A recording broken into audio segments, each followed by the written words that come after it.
जगन्नाथपुरी की एक ऐसी कहानी है जिसे समझ पाना साइंस के बस की बात ही नहीं है। साइंस, फिजिक्स, जियोग्राफी और दुनिया के सारे बिलीफ्स यहाँ सब फेल हो जाते हैं।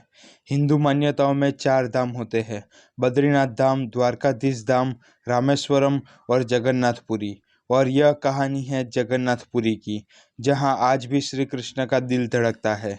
इस मंदिर के कुछ ऐसे रहस्य भी हैं जिनके बारे में सुनकर किसी के भी होश उड़ सकते हैं। वेस्टर्न कल्चर को फॉलो करते करते हम एक ऐसे मोड़ पर आ चुके हैं जहां लोग भगवान के होने ना होने पर भी सवाल खड़े करते हैं। पर इसी सवाल को मैं आपको वीडियो के अंत में पूछूंगा। हर मंदिर में मूर्ति या तो पत्थर से और या तो मेटल से बनी हुई होती है, पर जगन्नाथपुरी की मूर्तियां लकड़ी से बनी हुई है। आखिर ऐसा क्यों है, चलिए जानते हैं। 3102 बीसी में जरा नाम के शिकारी ने शिकार करते हुए तीर गलती से श्री कृष्ण के पैर पर चला दिया, जिससे श्री कृष्ण की मृत्यु हुई। मनुष्य अवतार में उनकी मृत्यु हुई। जरा ने पूरे रीति रिवाजों के साथ श्री कृष्ण का देह संस्कार किया, लेकिन जब उनकी चिता शांत हुई तो जरा ने देखा कि एक चमकने वाली चीज अभी तक जली भी नहीं थी। उसको ये समझने में नहीं आया कि ये क्या है, तो वो उसे बेचने के लिए निकल पड़ा, पर किसी ने उसे हाथ भी नहीं लगाया। फिर जरा ने उस चीज को लकड़ी पर रखा और पानी में बहा दिया। गुप्त साम्राज्य के समय अवंती के राजा इंद्रद्युम्न, जो विष्णु जी के बहुत ही बड़े भक्त थे, उन्हें विष्णु भगवान ने नदी में डुबकी लगाने के लिए कहा था, जिससे उस नदी में एक लकड़ी के साथ तुम्हें मैं मिलूंगा, ऐसा विष्णु भगवान ने कहा। यह सपना राजा को रात में आया, जिससे दूसरे ही दिन वह नदी में डुबकी लगाने के लिए चले गए। उन्हें थोड़ी ही देर बाद एक लकड़ी का तना दिखा। राजा बिना देर किए उस तने को अपने महल में ले आए। राजा ने दूर दूर से बहुत ही नामी कारीगरों को बुलाया था, पर कोई भी उस लकड़ी से मूर्ति बनाने के लिए राजी नहीं हुआ। कई दिन बीत जाने पर एक काश्तकार खुद चलकर महल में आया था और राजा से कहा, मैं ये मूर्ति बना सकता हूँ, पर मेरी एक शर्त है। राजा ने शर्त पूछी, क्योंकि राजा किसी भी शर्त को मानने के लिए तैयार थे। तब काश्तकार ने कहा कि ये मूर्ति बनाने के लिए मुझे पूरे 21 दिन का समय चाहिए, और मैं चाहता हूँ कि 21 दिन से पहले ना कोई मुझसे बात करे और ना ही कोई मुझसे मिलने की कोशिश करे। राजा ने बिना कुछ सोचे समझे शर्त मंजूर कर दी। एक कमरे में मूर्ति बनाने का काम शुरू हुआ। रोज मूर्ति बनाने की आवाज़ें आती, पर धीरे धीरे वो आवाज़ें बंद हो गई।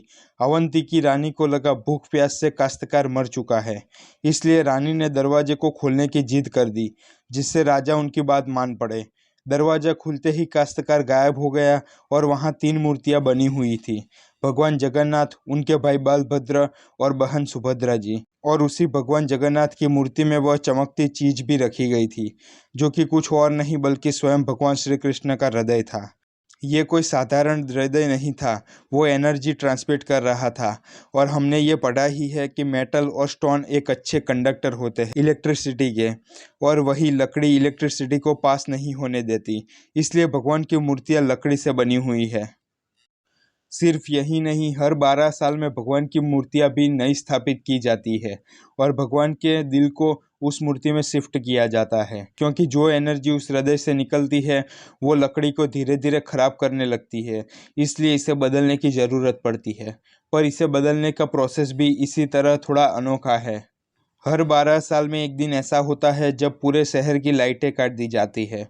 उस दिन मंदिर में किसी को भी एंट्री नहीं मिलती। मंदिर के मुख्य पंडित की आंखों पर पट्टी बांध दी जाती है और हाथों में ग्लव्स पहनाए जाते हैं, और 100% अंधेरे में हृदय को निकालकर दूसरी मूर्ति में फिर से स्थापित किया जाता है। इतिहास में इसे करने वाले पंडितों ने इसे देखा तो नहीं है, पर बताया जरूर है। जिसे ब्रह्म पदार्थ कहते हैं, उसे हाथों में पकड़ने पर उन्हें ऐसा लगा है मानो जिंदा खरगोश पकड़ रखा हो।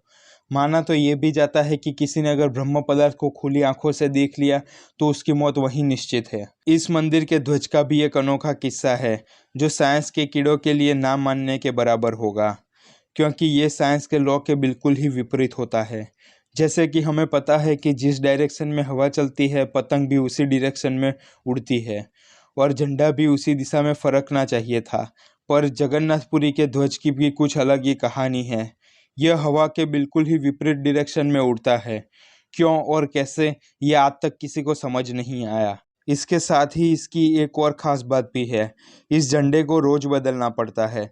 इसलिए मंदिर के पांडु 214 फीट ऊपर लगे इस झंडे को रोज़ उल्टा चढ़कर बदलते हैं, क्योंकि अगर किसी एक दिन भी ये झंडा नहीं बदला गया तो मंदिर 18 सालों के लिए बंद हो जाएगा, ऐसा माना जाता है। मंदिर में आए भक्तों के लिए रोज़ प्रसाद बनाया जाता है और उनमें बांटा भी जाता है।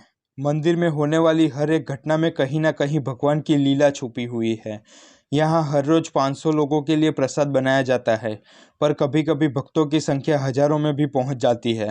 पर जगन्नाथ मंदिर में भक्तों के लिए प्रसाद कभी आज तक कम नहीं पड़ा।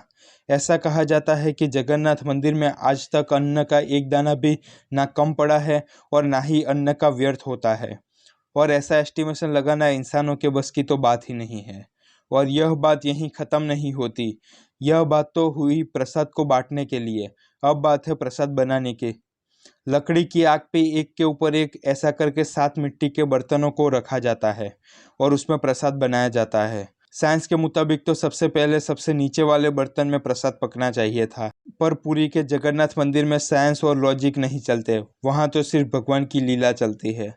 पूरे में सबसे ऊपर वाले बर्तन का प्रसाद सबसे पहले पकता है, उसके बाद उसके नीचे वाला, और ऐसा करके सबसे नीचे वाले बर्तन का प्रसाद सबसे आखिर में पकता है। इस मंदिर की खूबसूरती शब्दों में बयां नहीं की जा सकती, क्योंकि उस समय 214 फुट ऊंचा मंदिर बनाना कोई आम बात नहीं थी। पर फिर भी इतने ऊंचे मंदिर की घुम्मट की परछाई आज तक यहाँ पर कहीं भी नहीं पड़ रही, और हमारी साइंस इस बात का लॉजिक आज तक नहीं ढूंढ पाई है। जैसे कि हमें पता है कि कई ऐतिहासिक बिल्डिंग और स्ट्रक्चर्स नो फ्लाई जोन में आते हैं, मतलब यहाँ कोई भी ड्रोन या प्लेन नहीं उड़ाया जा सकता। पर पक्षियों का क्या, उन्हें तो हम नहीं रोक सकते, उन्हें समझाना तो बहुत ही मुश्किल काम होगा। पर जगन्नाथ मंदिर की बात करें तो वहाँ कुछ ऐसा होता है जो पक्षियों को भी पता चलता है, पर हमें नहीं, क्योंकि जगन्नाथपुरी के मंदिर के ऊपर प्लेन या ड्रोन तो नहीं, पर पक्षी भी नहीं उड़ते। आपने देखा होगा कि मंदिर के घुम्मट पर ना ही पक्षी बैठते हैं और ना ही आसपास मंडराते हैं। तो ऐसे एक बेजुबान पक्षी कैसे जानता है कि इस मंदिर के ऊपर से नहीं उड़कर जाना है? जरा आप सोचिए भगवान की लीला के बारे में। सुदर्शन चक्र, इसका नाम तो आपने जरूर सुना ही होगा, जो भगवान विष्णु का अस्त्र है। एक ऐसा सुदर्शन चक्र मंदिर के ऊपर भी लगा हुआ है, जिसे आप किसी भी डायरेक्शन से देखेंगे तो उसकी फेसिंग आप ही की तरफ होंगी। भगवान जगन्नाथ जो पूरे जगत के नाथ है, पर इस मंदिर में सिर्फ हिंदुओं को ही प्रवेश करने की अनुमति दी जाती है। किसी और धर्म के व्यक्ति को बाहर से दर्शन करवाए जाते हैं और दर्शन करवा कर उन्हें वहीं से भेज दिया जाता है। जैसे कि हमारे ex prime minister Indira Gandhi, जो पारसी थे, वह इस मंदिर में प्रवेश नहीं कर पाई थी और उन्हें गांधी सरनेम अपने पति फिरोज गांधी से मिला था। इसलिए 2004 में थाईलैंड की प्रिंसेस महाचक्री सिरिधोन को भी यहाँ एंट्री नहीं मिली थी और उनके लिए बाहर ही व्यवस्था की गई थी और बाहर से ही उन्हें दर्शन करवाए गए थे। 12वीं सदी से बने इस मंदिर में स्विट्जरलैंड की एक महिला ने 1.78 करोड़ का चढ़ावा चढ़ाया था, जो इस मंदिर में आज तक का सबसे बड़ा चढ़ावा था। पर फिर भी उन्हें यहाँ एंट्री नहीं मिली थी, क्योंकि मंदिर में फॉरेनर्स अलाउड ही नहीं है।